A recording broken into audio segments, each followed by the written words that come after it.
જય શ્રી કૃષ્ણ. પુષ્ટિમાર્ગ હવેલી કીર્તન ચેનલમાં સર્વે ભગવદીય વૈષ્ણવોનું હાર્દિક સ્વાગત છે. જરા વિચારો, આપણે સૌ વર્ષોથી અત્યંત શ્રદ્ધાપૂર્વક આપણા ઘરમાં બિરાજતા પ્રભુની સેવા કરી રહ્યા છીએ. જય શ્રી કૃષ્ણ. વહેલા ઉઠીને શણગાર કરવો, સમયસર ભોગ ધરાવવો, આ બધું જ આપણે અત્યંત ભાવથી કરીએ છીએ. પણ જો એક દિવસ કોઈ આપણને એમ કહે કે આપણે જે ધાતુ કે પથ્થરની અત્યંત સુંદર મૂર્તિની સેવા કરીએ છીએ તેમાં હજુ સુધી સાક્ષાત પ્રભુ પધાર્યા જ નથી, તો જુઓ, કેવું છે ને કે આ પ્રશ્ન સાંભળીને કોઈને પણ આંચકો લાગી શકે. હા, તો આપણા મન પર શું વીતે? આજે આપણે આ જ અત્યંત ગહન અને આપણા સૌના હૃદયની બહુ જ નજીક રહેલા વિષય પર એક ઊંડાણપૂર્વક ચર્ચા કરવાના છીએ. આજનો આપણો વિષય છે ઘરમાં બિરાજતા શ્રી ઠાકોરજીના સ્વરૂપને પુષ્ટ એટલે કે સેવ્ય કરાવવાનું શું મહત્વ છે. જી, આ બહુ જ અગત્યનો વિષય છે વૈષ્ણવો માટે. આપણે જોઈએ છીએ કે ઘણા વૈષ્ણવો અત્યંત શ્રદ્ધાથી ઘરે સ્વરૂપ તો પધરાવે છે, પરંતુ તેને પુષ્ટ કરાવ્યા વિના જ માત્ર પોતાના ભાવથી સેવા કરતા હોય છે. તો શું ખરેખર તે સાચી સેવા ગણાય ખરી? આ ગહન સત્સંગ દ્વારા આજે આપણે એ જ સમજવાનો પ્રયત્ન કરીશું. જી, આપનો આ પ્રશ્ન માત્ર એક પ્રશ્ન નથી, પરંતુ અનેક ભગવદીય વૈષ્ણવોના હૃદયમાં ચાલતી એક બહુ જ મોટી અને વાજબી મૂંઝવણ છે. જી, આજના આ સત્સંગમાં આપણે આ વિષયના મૂળ સુધી જઈશું, પણ સ્વરૂપને પુષ્ટ કરાવવાની એ અલૌકિક જરૂરિયાતને સમજતા પહેલા આપણે સૌએ એક અત્યંત પાયાની બાબત સ્પષ્ટ કરવી પડશે. કઈ બાબત? અને તે બાબત છે પૂજા અને સેવા વચ્ચેનો મૂળભૂત ભેદ. સામાન્ય વ્યવહારમાં આપણે બોલચાલમાં સેવા પૂજા એમ સળંગ બોલી જતા હોઈએ છીએ. હા, એ તો આપણે રોજિંદા જીવનમાં બોલતા જ હોઈએ છીએ, જાણે કે બંને એક જ હોય. બિલકુલ, પરંતુ આધ્યાત્મિક અને તાત્વિક રીતે આ બંને શબ્દો અને તેના ભાવો સંપૂર્ણપણે અલગ દિશાઓ છે. એટલે જ તો મને હંમેશા એવું થતું કે આપણે મંદિરમાં જઈએ તો ત્યાં પણ ભગવાનની આરતી થાય છે અને આપણે ઘરમાં પણ આરતી કરીએ છીએ. તો પછી આ પૂજા અને સેવા વચ્ચેનો તે શું મોટો તફાવત છે જે સમજવો આટલો બધો જરૂરી છે? જુઓ, કેવું છે ને કે આ તફાવતને સમજવા માટે આપણે ભક્તિના બે મુખ્ય માર્ગો સમજવા પડે. પ્રભુ ભક્તિના બે પ્રચલિત માર્ગો છે. એક છે મર્યાદા માર્ગ. મર્યાદા માર્ગ અને બીજો છે પુષ્ટિ ભક્તિ માર્ગ, જેને આપણે પ્રેમલ લક્ષણા ભક્તિ કહીએ છીએ. જી, મર્યાદા માર્ગમાં પૂજાનું સવિશેષ મહત્વ રહેલું છે.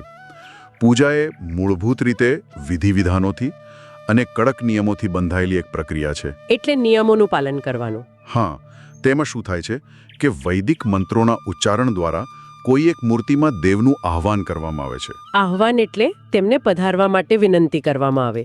બરાબર. ત્યારબાદ ચોક્કસ વિધિપૂર્વક અક્ષત, પુષ્પ, ચંદન અર્પણ કરીને તેમનું પૂજન થાય છે, ભોગ ધરાવાય છે અને સૌથી મહત્વની વાત, વિધિ પૂર્ણ થયા પછી મંત્રોચ્ચાર દ્વારા જ તે દેવનું વિસર્જન પણ કરવામાં આવે છે. વિસર્જન? ઓ! હા, આનો સીધો અર્થ એ થયો કે વિસર્જન પછી તે મૂર્તિમાંથી દેવ તિરોહિત થઈ જાય છે અને પાછળ માત્ર એક ખાલી મૂર્તિ જ રહી જાય છે. આ પૂજામાં દેવના સુખ કે સગવડનો એટલો વિચાર નથી હોતો જેટલો આગ્રહ તે પૂજાની વિધિ અને તેના નિયમોના પાલનનો હોય છે. હા, તો એકદમ નિયમો અને શરતોથી બંધાયેલી વાત થઈ ગઈ. સાચી વાત છે. એટલે કે મંત્રોથી બોલાવવા અને પછી મંત્રોથી જ પાછા વળાવી દેવા. ત્યાં વિધિ મુખ્ય બની જાય છે અને પ્રભુનું સુખ ગૌણ બની જાય છે, જાણે કે કોઈ ઔપચારિક મહેમાન ઘરે આવ્યા હોય એવો વ્યવહાર. બિલકુલ, મર્યાદા માર્ગની એ જ રીત છે. પણ આપણો પુષ્ટિ માર્ગ તો પ્રેમ લક્ષણા ભક્તિનો માર્ગ છે. આપણે તો કહીએ છીએ કે પ્રભુ આપણા ઘરના સભ્ય છે. તો પછી આપણા માર્ગમાં આવતી આ સેવા એ આ કડક પૂજા કરતા કેવી રીતે અલગ પડે છે? જી, આ બહુ સુંદર પ્રશ્ન છે. આ વિષય વાંચતા મારા મનમાં એક ઉદાહરણ આકાર લઈ રહ્યું છે. મને વિચાર આવે છે કે શું આપણી પુષ્ટિમાર્ગીય સેવા એ પેલા માદા પક્ષી જેવી છે? પક્ષી? કઈ રીતે? એટલે જે માદા પક્ષી પોતાના ઈંડાને અત્યંત વહાલ અને સ્નેહથી સેવે છે, એ ઈંડામાં હજુ જીવ દેખાતો નથી, છતાં તે પક્ષી દિવસ રાત ઠાઢ કે તડકાની પરવાહ કર્યા વિના તેને પોતાના શરીરની હૂંફ આપે છે, એ અખૂટ શ્રદ્ધા સાથે કે આમાંથી એક દિવસ મારું બચ્ચું બહાર આવશે. તો શું આપણો પ્રભુ પ્રત્યેનો ભાવ પણ આવો જ હોવો જોઈએ? જો કેવું છે ને કે આપે અત્યંત સુંદર અને સચોટ રીતે આ ઉદાહરણ અહીં પ્રસ્તુત કર્યું છે. જી. આ પક્ષીનું ઉદાહરણ જ સેવાનું સાચું હાર્દ સ્પષ્ટ કરે છે. લૌકિક જગતમાં એક પક્ષી પોતાના અંડજને જે અસીમ પ્રેમ, ધીરજ અને આશાથી સેવે છે, બસ આવો જ નિર્મળ અને અપેક્ષારહિત ભાવ સેવાનો રહેલો છે. સાવ સાચી વાત. સેવા શબ્દ જ મૂળ સંસ્કૃતના સેવ ધાતુ પરથી ઉતરી આવ્યો છે, જેનો અર્થ જ થાય છે કોઈનું આરાધન કરવું, કોઈના સુખ માટે સમર્પિત થવું. આ કોઈ યાંત્રિક કે ઔપચારિક પ્રક્રિયા નથી, આ તો હૃદયનો સીધો સંબંધ છે. હા, હૃદયનો સંબંધ. આ બાબતને વધુ સ્પષ્ટ કરવા માટે સાક્ષાત શ્રી મહાપ્રભુજીના બે અત્યંત દિવ્ય ગ્રંથોનો સંદર્ભ લેવો જોઈએ. શ્રી મહાપ્રભુજીએ પોતાના સિદ્ધાંત મુક્તાવલી ગ્રંથમાં બહુ જ સ્પષ્ટ આજ્ઞા કરી છે કે કૃષ્ણ સેવા સદા કાર્યા, એટલે કે શરણે આવેલા પુષ્ટિજીવોએ હંમેશા પ્રત્યક્ષ ક્ષણે શ્રી કૃષ્ણની જ સેવા કરવી જોઈએ. ક્ષમા કરજો, પણ અહીં મને એક બહુ વ્યાવહારિક મૂંઝવણ થાય છે. આપે કહ્યું તેમ શ્રી મહાપ્રભુજી આજ્ઞા કરે છે કે પ્રત્યેક ક્ષણે સેવા કરવી. હા, એવો જ આદેશ છે. હવે આપણે સૌ સંસારી જીવો છીએ. આપણે નોકરી પણ કરવાની હોય, ઘરના અન્ય કામકાજ પણ હોય, બાળકોને સાચવવાના હોય, તો પછી આખો દિવસ 24 કલાક મંદિરમાં બેસીને પ્રત્યેક ક્ષણે સેવા કેવી રીતે થઈ શકે? જો કેવું છે ને કે આપણી આ જ ગેરસમજને દૂર કરવા માટે શ્રી મહાપ્રભુજીએ સેવાની અત્યંત સૂક્ષ્મ વ્યાખ્યા આપી છે. અચ્છા, શું છે વ્યાખ્યા? ચતુશ્લોકી ગ્રંથમાં આપશ્રી આજ્ઞા કરે છે, સર્વદા સર્વભાવેન ભજનીયો વ્રજાધિપ, અર્થાત સર્વદા અને સર્વભાવથી તે વ્રજના અધિપતિ શ્રી કૃષ્ણનું જ ભજન કરવું, અને આપણી ચેતના સંપૂર્ણપણે પ્રભુમાં પરોવાઈ જાય ત્યારે જ તે સાચી સેવા બને છે. ઓહ, એટલે માનસિક જોડાણ? બિલકુલ. તમે ભલે ઓફિસમાં કામ કરતા હો કે રસોડામાં રસોઈ બનાવતા હો, પણ જો તમારા ચિત્તમાં એવો જ ભાવ ચાલતો હોય કે આ બધું હું મારા પ્રભુને અનુકૂળ થવા માટે કરી રહ્યો છું, તો તમારું એ પ્રત્યેક કર્મ સેવા જ બની જાય છે. વાહ, ચિત્ત પ્રભુમાં પરોવાય તે જ સેવા. આ સાંભળીને જ અંદરથી કેટલી શાંતિ અનુભવાય છે. જી. એટલે કે સેવામાં માત્ર બહારની ક્રિયાઓ કરતા આપણા અંદરના ભાવનું અને આપણા ચિત્તના જોડાણનું સૌથી વધુ મહત્વ છે. પણ આ બધી વાતો સાંભળવામાં બહુ સુંદર લાગે છે, પરંતુ તેને વ્યવહારમાં કેવી રીતે ઉતારવી? આપણા રોજિંદા જીવનમાં આ ભાવ કેવી રીતે જાળવી રાખવો? જી, આ બહુ અગત્યનો પ્રશ્ન છે, અને આ ભાવને વ્યવહારમાં મૂકવા માટે જ પુષ્ટિ માર્ગમાં એક અત્યંત સચોટ સિદ્ધાંત આપવામાં આવ્યો છે. કયો સિદ્ધાંત? અને તે છે યથા દેહે તથા દેવે. આ સિદ્ધાંત આપણી વિચારવાની આખી પદ્ધતિને બદલી નાખે છે. એનો અર્થ શું થાય? આનો અર્થ એ છે કે જેમ આપણે આપણા પોતાના દેહની, આપણા શરીરની કાળજી લઈએ છીએ, બિલકુલ તેવી જ રીતે એટલા જ જીવંત ભાવથી શ્રી ઠાકોરજીની પણ કાળજી લેવી. મનુષ્યનો સ્વભાવ છે કે તેને પોતાનું સુખ સૌથી પહેલા દેખાય છે, પણ સેવામાં આ અહંકાર ઓગળી જાય છે. ઘરના કેન્દ્રમાં આપણે નથી રહેતા, પણ શ્રી ઠાકોરજી આવી જાય છે. એટલે જ તો જો હું આને બરાબર સમજી શકી હોઉં તો જ્યારે આપણને ભૂખ લાગે ત્યારે આપણે એવો વિચાર નથી કરવાનો કે હું જમી લઉં, પણ એવો અત્યંત દૃઢ ભાવ રાખવાનો કે જો મને આટલી ભૂખ લાગી છે તો મારા પ્રભુને, મારા શ્રી ઠાકોરજીને પણ ભૂખ લાગી જશે. એકદમ સાચો વિચાર છે. શિયાળામાં આપણને સહેજ પણ ઠંડી લાગે અને આપણે ગરમ કપડાં શોધીએ ત્યારે પ્રભુને પણ ઠંડી લાગે છે એવો જીવંત ભાવ રાખીને તેમને ગરમ વસ્ત્રો ધરાવવા. હા. ઉનાળામાં આપણને ગરમી સતાવે તો પ્રભુ માટે શીતળ જળની અને ચંદનની વ્યવસ્થા કરવી. ટૂંકમાં કહીએ તો આપણા પોતાના સુખને ભૂલીને માત્ર અને માત્ર શ્રી ઠાકોરજીના સુખનો જ વિચાર કરવાનો. બરાબર ને? જુઓ, કેવું છે ને કે બિલકુલ સત્ય કહ્યું આપે. આ યથા દેહે તથા દેવેનો સિદ્ધાંત જ પુષ્ટિમાર્ગીય સેવાનો પ્રાણ છે. જ્યારે આ ભાવ દ્રઢ થાય છે ત્યારે દેવ કોઈ પથ્થર કે ધાતુની નિર્જીવ મૂર્તિ નથી રહેતા. તે આપણા ઘરના, આપણા પરિવારના સૌથી મુખ્ય અને જીવંત સભ્ય બની જાય છે. જી, એ સાચું છે. તેમની દરેક ઋતુ અનુસારની કાળજી, તેમના વસ્ત્રો, તેમના ભોગની સામગ્રી, આ બધું જ તેમના ઋતુગત સુખને કેન્દ્રમાં રાખીને નક્કી થાય છે. મર્યાદા માર્ગની પૂજામાં જે કઠોરતા હતી તે અહીં પુષ્ટિ માર્ગની સેવામાં અત્યંત કોમળતા અને વાત્સલ્યમાં પરિવર્તિત થઈ જાય છે. પૂજામાં તો દેવનું આહ્વાન થાય અને પછી વિસર્જન થાય, જ્યારે આપણી સેવામાં પ્રભુ તો કાયમ માટે, હંમેશ માટે આપણા ઘરમાં અને આપણા હૃદયમાં બિરાજે છે. તેમનું ક્યારેય કોઈ વિસર્જન હોતું નથી. એ વાત તો હવે બિલકુલ સ્પષ્ટ થઈ ગઈ કે પૂજા અને સેવા વચ્ચે આસમાન અને જમીન જેટલો મોટો તફાવત છે. અહીંથી મારી વિચારધારા થોડી આગળ વધે છે. જો સેવામાં આટલો બધો જ શુદ્ધ અને ઊંચો ભાવ હોય, ચિત્ત પરોવવાની વાત હોય, તો પછી પેલી જે શારીરિક મહેનત છે તેનું શું? કેવી શારીરિક મહેનત? એટલે જ તો હું એમ પૂછવા માંગુ છું કે મંદિરમાં શ્રી ઠાકોરજીના ઓરડામાં જે સાફ સફાઈ આપણે જાતે વળીને કરીએ છીએ, જેને આપણે બુહારી કરવી એમ કહીએ છીએ, હા, બુહારી કરવી, અથવા તો ઉનાળાની કાળઝાળ ગરમીમાં બજારમાં જઈને કલાકો સુધી શોધીને પ્રભુ માટે સૌથી શ્રેષ્ઠ અને તાજા ફળફૂલ કે મેવો શોધીને લાવીએ, તો શું આ બધી મહેનત, આ બધા વ્યવહારિક કાર્યો પણ સાક્ષાત સેવા જ ગણાય? કેમ કે એ વખતે તો આપણે પ્રભુની સન્મુખ નથી હોતા. જી, આ એક ખૂબ જ સુંદર અને વ્યવહારિક પાસું છે, અને પુષ્ટિ માર્ગ આ બાબતે અત્યંત ભારપૂર્વક સ્પષ્ટતા કરે છે. હા, બિલકુલ. અચ્છા, એ પણ સેવા છે. શ્રી ઠાકોરજીના સુખ માટે કરવામાં આવતું નાનામાં નાનું, કઠિનમાં કઠિન કાર્ય પણ સાક્ષાત સેવા જ છે. પૂજા માર્ગમાં શું હોય છે કે પૂજાની તૈયારી માટે જે કાર્યો કરવામાં આવે તેને પૂજા નથી કહેવાતી, તે માત્ર પૂર્વ તૈયારી જ છે. હા, એ તો તૈયારી ગણાય. પરંતુ સેવામાં એવું નથી. સેવામાં તો પ્રત્યેક કાર્ય એ સ્વયં સેવા જ છે, અને તે સાક્ષાત સેવા સમાન જ અલૌકિક ફળ આપનારું છે. શ્રી ઠાકોરજીના મંદિરની બુહારી કરવી તે માત્ર સફાઈ નથી, તે પણ સેવા છે. તેમના માટે પ્રેમથી એક એક વીણીને ફળ કે મેવો બજારમાંથી લાવવો તે પણ સેવા છે. વાહ, એ તો ખૂબ જ સુંદર વાત છે. રસોઈ ઘરમાં કલાકો સુધી ઊભા રહીને, પરસેવે રેબઝેબ થઈને પણ પ્રભુ માટે અત્યંત ભાવપૂર્વક સામગ્રી સિદ્ધ કરવી તે પણ સેવા જ છે. કારણ કે આ બધા જ કાર્યો પાછળ તમારા ચિત્તના કેન્દ્રમાં માત્ર એક જ ભાવ રહેલો છે, અને તે છે મારા પ્રભુનું સુખ. આ બધી વાત સાંભળ્યા પછી એમ લાગે છે કે જીવનની પ્રત્યેક ક્ષણને જો આપણે ઈચ્છીએ તો પ્રભુની સેવા સાથે જોડી શકીએ છીએ. આપણે અત્યાર સુધી સેવાનો ભાવ સમજ્યા. બિલકુલ. પણ મારો તર્ક હવે અહીં જરા અટકે છે. આ બધી સેવા આપણે કોની કરવાની છે? મારો કહેવાનો અર્થ એ છે કે એક કારીગર પોતાની અદ્ભુત કળાથી પથ્થર કે ધાતુમાંથી અત્યંત સુંદર પ્રતિમા ઘડે છે. તેમાં શ્રી ઠાકોરજીનો આકાર તો પૂરેપૂરો અને આબેહૂબ દેખાય છે.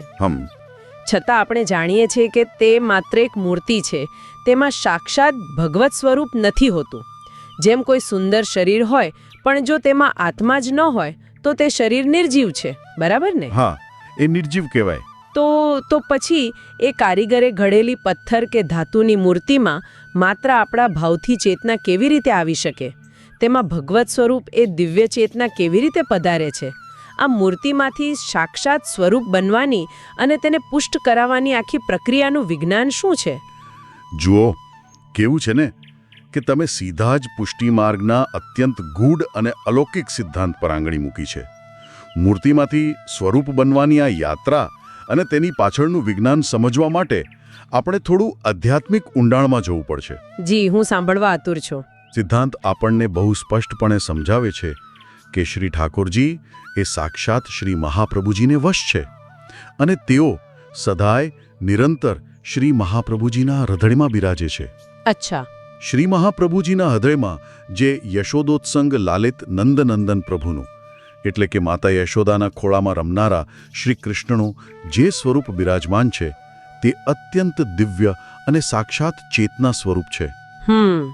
તો એ મૂર્તિમાં કેવી રીતે પધારે? હવે જ્યારે કોઈ વૈષ્ણવ સ્વરૂપ પધરાવે છે ત્યારે શું થાય છે? ત્યારે શ્રી વલ્લભ કુળના વંશજો, એટલે કે આપણા ગુરુદેવ, પોતાના અલૌકિક બળથી અને શ્રી મહાપ્રભુજીની અપાર કૃપાથી તે સાક્ષાત નંદનંદન પ્રભુના સ્વરૂપને તે ધાતુ કે પથ્થરની મૂર્તિમાં પધરાવે છે. ઓ આ રીતે. આ કોઈ સામાન્ય ઔપચારિક ક્રિયા નથી. આ એ જ દિવ્ય પ્રક્રિયા છે જેને આપણે મૂર્તિને પુષ્ટ કરવી અથવા તો સેવ્ય કરવી એમ કહીએ છીએ. એટલે જ તો આ વાત સાંભળીને મને એક વિચાર આવે છે. આ તો બિલકુલ પેલા વીજળીના તાર જેવું છે ને. વીજળીનો તાર કેવી રીતે? માનો કે આપણા ઘરમાં એકદમ શ્રેષ્ઠ ગુણવત્તાવાળો ખૂબ જ મોંઘો તાંબાનો તાર લગાવેલો હોય. એ તાર બહારથી ભલે ગમે તેટલો સારો કે આકર્ષક દેખાતો હોય, પણ જ્યાં સુધી તેને મુખ્ય પાવર ગ્રીડ સાથે જોડવામાં ન આવે ત્યાં સુધી તેમાં વીજળીનો પ્રવાહ વહેતો નથી. સાવ સાચી વાત. અને પ્રવાહ ન વહે ત્યાં સુધી બલ્બ પ્રકાશ આપી શકતો નથી. તો શું પુષ્ટ કરવાની પ્રક્રિયા એ આ મૂર્તિરૂપી સુંદર તારને શ્રી મહાપ્રભુજી રૂપી દિવ્ય પાવર ગ્રીડ સાથે જોડવા જેવી વાત છે? જી, આપે આ અત્યંત ગહેન વિજ્ઞાનને બહુ સુંદર અને સરળતાથી મૂકી આપ્યું. બિલકુલ આ જ રીતે આ પ્રક્રિયા કામ કરે છે. એકવાર ગુરુદેવ દ્વારા એ જોડાણ થઈ જાય પછી ભલે બહારથી તે મૂર્તિ દેખાતી હોય, પણ તેની અંદર અત્યંત સૂક્ષ્મ રૂપે સાક્ષાત ભગવત સ્વરૂપ બિરાજે છે અને પછી જ તેમાંથી સાક્ષાત સુખ અને પ્રકાશ પ્રાપ્ત થાય છે. એકદમ સાચું. શ્રી વલ્લભવંશજ દ્વારા સેવ્ય થયા પછી જ તે સામાન્ય મૂર્તિ એ સાક્ષાત ભગવત સ્વરૂપ બને છે. તે સાક્ષાત શ્રી ઠાકોરજીનું જ રૂપ બની જાય છે. ઘરમાં કે મંદિરમાં મૂર્તિ ભલે ગમે તેટલી સુંદર હોય, કળાની દ્રષ્ટિએ અદ્ભુત હોય, પરંતુ જ્યાં સુધી શ્રી વલ્લભવંશજ તેને સેવ્ય કરી સ્વરૂપાત્મક ન કરે ત્યાં સુધી તે આપણી સેવાનો સંપૂર્ણ અંગીકાર કરી શકતી નથી. એટલે સ્વરૂપને પુષ્ટ કરાવવું અનિવાર્ય છે. કારણ કે ત્યાં સુધી તેમાં આત્મરૂપી ભગવત તત્વ પધાર્યું નથી હોતું. આપણે ત્યાં ખાલી મૂર્તિની સેવા ક્યારે નથી થતી. આપણે ત્યાં સાક્ષાત ભગવત સ્વરૂપની જ સેવા થાય છે.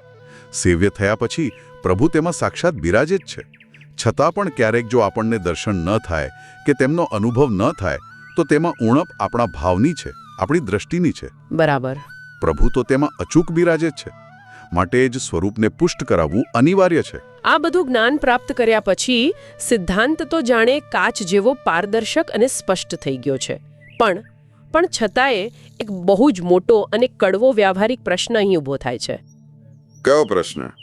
જ્યારે વિજ્ઞાન આટલું સ્પષ્ટ છે કે પુષ્ટ કરાવ્યા વિના સાક્ષાત ભગવત સ્વરૂપનો અનુભવ અશક્ય છે, તો પછી આપણે જોઈએ છીએ કે અનેક વૈષ્ણવો પુષ્ટ કરાવ્યા વિના જ વર્ષો સુધી સેવા કેમ કર્યા કરે છે. આ બહુ ચિંતન માંગે એવો વિષય છે. મને લાગે છે કે આની પાછળ એક બહુ મોટો કાલ્પનિક ભય જવાબદાર છે. ઘણા વૈષ્ણવોને એવો મોટો ડર સતાવે છે કે ભવિષ્યમાં જો ઉંમર થશે, કદાચ હું પથારીવશ થઈ જઈશ અને ઘરમાં કોઈ સાચવનાર કે સહાય કરવાવાળું નહીં હોય. હા, આવા ડર હોય છે. ત્યારે પ્રભુની સેવા જો મારાથી છૂટી જશે તો મને મોટો અપરાધ લાગશે, પાપ લાગશે. આવા ભવિષ્યના કાલ્પનિક ડરથી તેઓ સ્વરૂપને સેવ્ય કરાવવાનું જ ટાળી દે છે અને બસ એમ જ સેવા કર્યા કરે છે. તો શું આ ડરને કારણે પુષ્ટ ન કરાવવું એ કોઈ પણ રીતે વ્યાજબી કહી શકાય? જુઓ, કેવું છે ને કે આ ડર અને આ પ્રકારનો વિચાર બંને સંપૂર્ણપણે ભૂલ ભરેલા છે. અચ્છા. ભૂલ ભરેલા આ ડરનું નિવારણ કરવા માટે આપણે એક અત્યંત સચોટ સામાજિક ઉદાહરણ વિચારવું જોઈએ.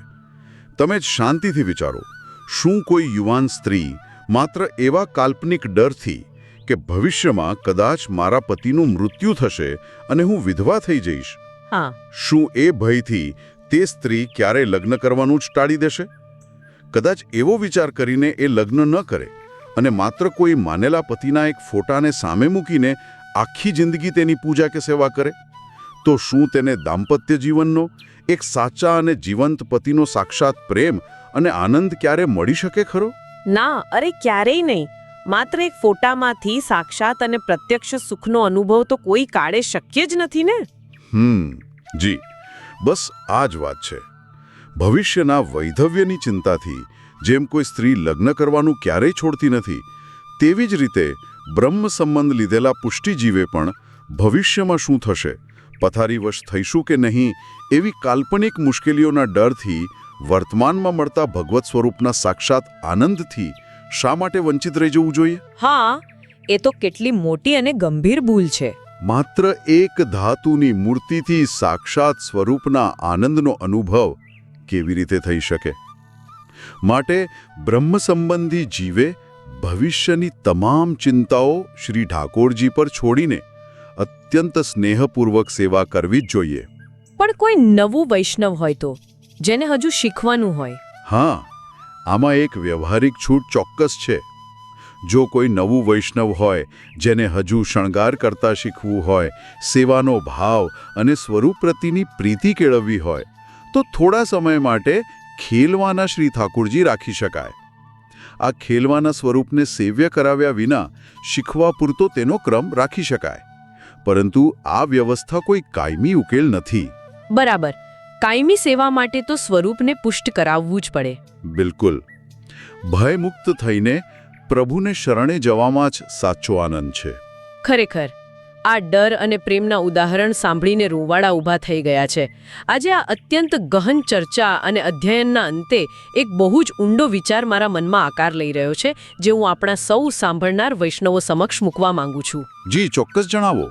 આપણે આપણા જીવનમાં કેટલીય વાર માત્ર ભવિષ્યની અપૂર્ણતાઓના કે આવનારી કાલ્પનિક મુશ્કેલીઓના ડરથી વર્તમાનમાં મળનારા અત્યંત શુદ્ધ અને નિસ્વાર્થ પ્રેમના અનુભવથી આપણી જાતને જ રોકી લઈએ છીએ. સાચી વાત છે. અને આ માત્ર પ્રભુની સેવાની જ વાત નથી, પરંતુ આપણા રોજિંદા જીવનના સંબંધોમાં, આપણા દરેક પાસામાં આવું બને છે. જો આપણે આ ભવિષ્યના નિરર્થક ભયને બાજુ પર મૂકી દઈએ અને અત્યારે આ જ ક્ષણે સંપૂર્ણ ભાવથી કોઈ પણ શરત વિના સમર્પિત થઈએ, તો જ સાક્ષાત આનંદની અને એ પરમ સુખની પ્રાપ્તિ થાય ને. બિલકુલ. ડર અને પ્રેમ બંને એક સાથે ન રહી શકે. કાં તો તમે ભવિષ્યનો ભય સાચવીને બેસી રહો અથવા વર્તમાનમાં સાક્ષાત પ્રભુનો પ્રેમ મેળવી લો. મને લાગે છે કે આ એક એવો સળગતો વિચાર છે જેના પર આપણે સૌએ આજે એકાંતમાં બેસીને ઊંડું મનન કરવાની જરૂર છે. સ્વરૂપ પુષ્ટ કરાવવું એ માત્ર પ્રભુને ઘરમાં પધરાવવાની વાત નથી રહી. એ તો આપણા પોતાના ભયને દૂર કરીને સર્વોચ્ચ પ્રેમનો સ્વીકાર કરવાની એક ભીતરી યાત્રા છે. અત્યંત સુંદર અને ચિંતનાત્મક વાત છે આ. પ્રભુ સૌના હૃદયમાં આવી જ પ્રેમ ભક્તિ દ્રઢ કરાવે અને સર્વે ભયમાંથી મુક્તિ અપાવે તેવી જ શ્રી ગોવર્ધન ધરણ પ્રભુના શ્રીચરણોમાં પ્રાર્થના. નમ્ર વિનંતી છે કે પુષ્ટિમાર્ગ હવેલી કીર્તન ચેનલને લાઇક કરી સબસ્ક્રાઇબ કરશો અને આ વિડીયોને અન્ય વૈષ્ણવો સાથે જરૂર શેર કરશો. જય શ્રી કૃષ્ણ.